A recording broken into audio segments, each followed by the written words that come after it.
Hello, this is Angela Apps with Nebraska Extension in Dakota County, and I'm recording a video for all my 4-H families as you're preparing for all your exhibits for the county fair that's coming up in 2021.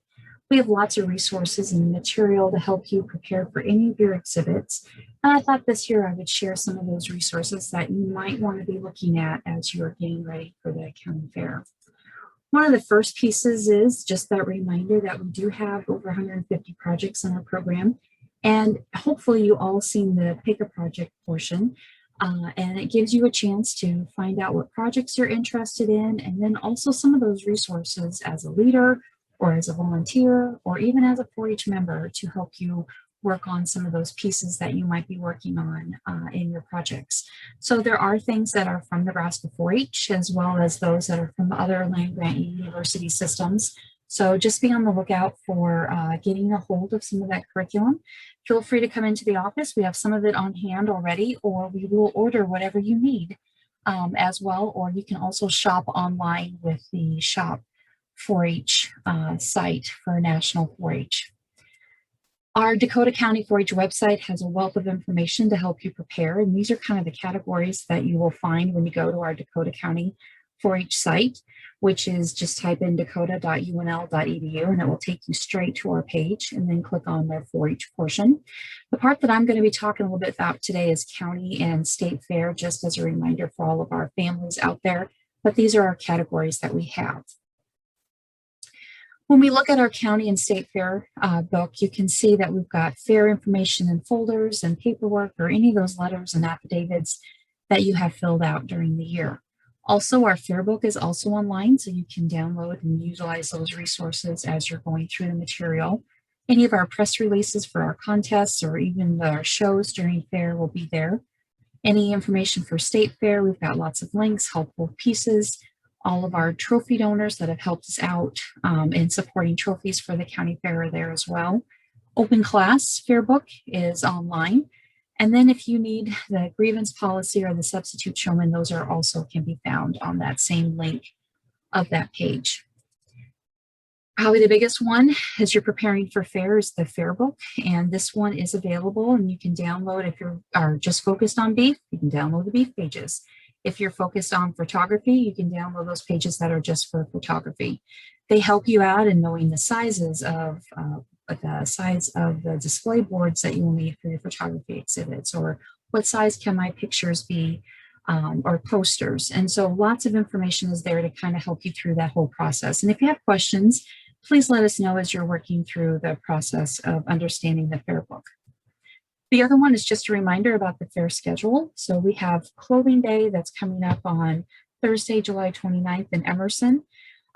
Details are still getting kind of ironed out as we're getting closer to that event, but notice that the public fashion show will definitely be that evening as well in Emerson. Our cat, household pet, and small animal and dog show are in Thurston, Nebraska on Sunday, August 1st. And then all of our other fair events will all be at the fairgrounds. Notice that we have check-in on Monday night, a rabbit show and poultry show on Tuesday, 4-H exhibits entered on Wednesday with all your interview judging, and then all of your livestock exhibits coming into the county fair. Thursday, swine and goat show, bucket calf show, as well as horses being stalled on Thursday. Friday, beef and sheep shows. Saturday, the 4-H horse show, and then of course Sunday, your livestock judging contest, round robin, release of our exhibits at 3 o'clock on Sunday, our award presentation for any of our awards from static building, as well as the bonus auction, and then release of our livestock. So as you notice here, our entry deadline is July 21st for any of our fair entries. That includes clothing, that includes photography, livestock, baking. All of that information, we kind of need to know what you're planning to bring. If you look at the example of the E410001, Cooking 201, and Loaf Quick Bread, that incomplete line, the E is our department. So of cooking and baking items, food nutrition things are going to fit under the category E. 410 is the project, so it would be your Cooking 201. That's its code is 410. That class number is 001.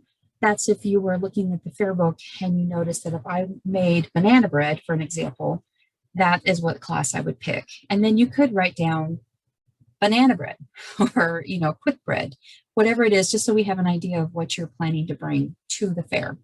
So you're going to list out everything inside the exhibit hall that you plan to bring and for fair time. From all that information that you bring in, we print out you a tag. And this is a sample one that just to share with you what it might look like. You're going to notice that Dakota County Fair, with our two fairs together, you'll notice Thurston will be one color, Dakota will be another color. It will give you your club, your age, what department you're in, what the name of the project is, and what that class number is as well. And then that description that you gave us.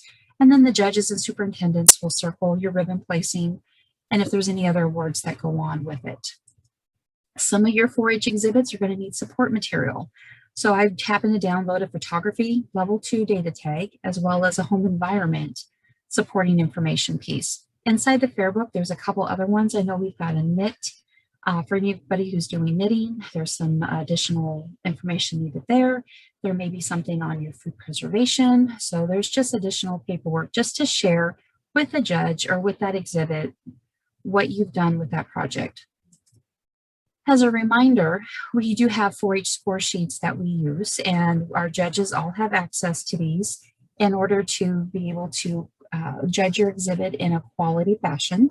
And so you're going to look at this one here, happens to be for photography. So they're going to make sure that you presented your project well. You actually have mounted it correctly. It's not coming apart. You remember that data tag, any of that supporting information that's needed. You want to make sure that you have appropriateness for what you've done technically, the technical part of lighting composition. So some of those things that you look at when you're taking quality pictures. And then also the creativity and the expression. The judge will then circle the ribbon placing, and then this will be folded up and placed behind your entry tag that's on your exhibit. And I just wanted to share with everyone, when you're in that judging process, the mindset of what a judge is going through. So they're actually looking at the project that you have finished. So in that whole triangle over there, you're doing the project, you're reflecting on it, and then you're thinking about how I can apply new skills. Then going back up and doing the project again and reflecting. So the judges are asking you questions to see how you could explain to them what you learned, what you did, how do you plan on making it better, or are there any problems with it at all? And then even how am I going to apply it for the next year or something else that I work on? I think baking is a really good example to share. And that one for me, when I think about it, I remember baking cookies when I was younger, practicing with quick breads, starting then to make yeast breads, and then pie dough, when baking pies. So there's a lot of skill development in measuring, knowing my oven, and being able to work those together and making a quality product. So that's what judges are thinking about when they're doing that. They're just trying to see what did you learn, and having you reflect on what you've done for the year, and then how you plan to apply that for the next year. Livestock entry form, it's also due on July 21st. We've kind of already filled out some of the information you need. It does give you the pages of where you could find some of that information in the fair book. But again, it's there for you to fill out your class and your animal ID, because all of those animal IDs were due on June 15th. So they're all there for you. We're just trying to get all the information as to what you plan to bring for each child and who's showing what animal, so that we can put show programs together, check-in material for superintendents, because the superintendents, you've ID'd everything, they will check to make sure that the tags all match during that time. The other part is, I shared that there were score sheets that were used in the exhibit hall. There are a couple times where you'll see a score sheet being used. And a good example would be the rabbit and poultry showmanship. I see them also used with the beef show, as well as the small animal shows that we have on the Sunday before fair. So there's some opportunities there for you to see some of the results of how the judge is marking it down. And I know that showmanship is kind of hard when you don't see everybody in the ring at once, which is why we tend to do this with these other species.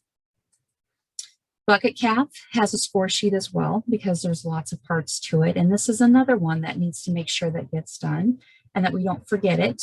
This is your project record book. So there's 2 pages to it, and it has pictures and it has information about your calf, and it gives the judge a good idea as to what you've been learning about through the bucket calf project. So sometimes there is a livestock piece that has additional paperwork. Those of you that are working on showmanship, which should be everybody in 4-H livestock doing showmanship. And so I found some resources that I thought were really good from North Dakota. That the top one is a PDF that has pictures and it has reading material for you to prepare as you're going through that exhibit for livestock. There's also some recorded videos about how to do some of your livestock showmanship as well on their page. So be sure to check it out, research, do that homework ahead of time so you understand how you can help improve your showmanship skills because it's all about what you know in your 4-H project. Just wanted to share as well as ribbons, just to make sure everyone was aware that we use a Danish system, which is purple, blue, reds, and whites. And then for Clover Kids, we have the rainbow ribbon of participation. The purple is excellent. There shouldn't be any changes made to my project at all. Blue probably is at purple level, but there's a few more flaws to it. Red, you're working on it. You're just a little bit below average, and maybe you didn't sand your tabletop very well, for an example. White is where we tend not to give a lot of whites out, but this would be one that you really didn't put a lot of effort into your project and you slapped something together and brought it to fair. So, but that's how we usually judge. We do the purple, blue, red, white, and then we do have rosettes and as well as our rosettes for our grand and reserve champion winners. So just wanted to share that this is how our items are judged, usually using the score sheet as well. And if you have any questions at all, please be sure to call us and let us know. Our address is there, our phone number is viewed there as well, our website, dakota.unl.edu, and then we're also on Facebook, Twitter, and Instagram. So a lot of times you can find out some more information if you need to by checking out these different sites. So reminder of our head, heart, hands, and health are the 4-H's, and that we're excited that we're going to have a great 2021 fair this year. So we're hoping to have lots of smiles and lots of opportunity for everyone to connect and get a chance to showcase what we've learned during our 4-H year. So be sure to let us know if you have any questions at all. We can answer anything that you may have for projects that you're working on or where does this fit. Please just let us know. We're here to help you guys out. So we're hoping for a great fair and want to see all the quality things that you guys are all making. Thanks, and I will hope to see everyone at the county fair time.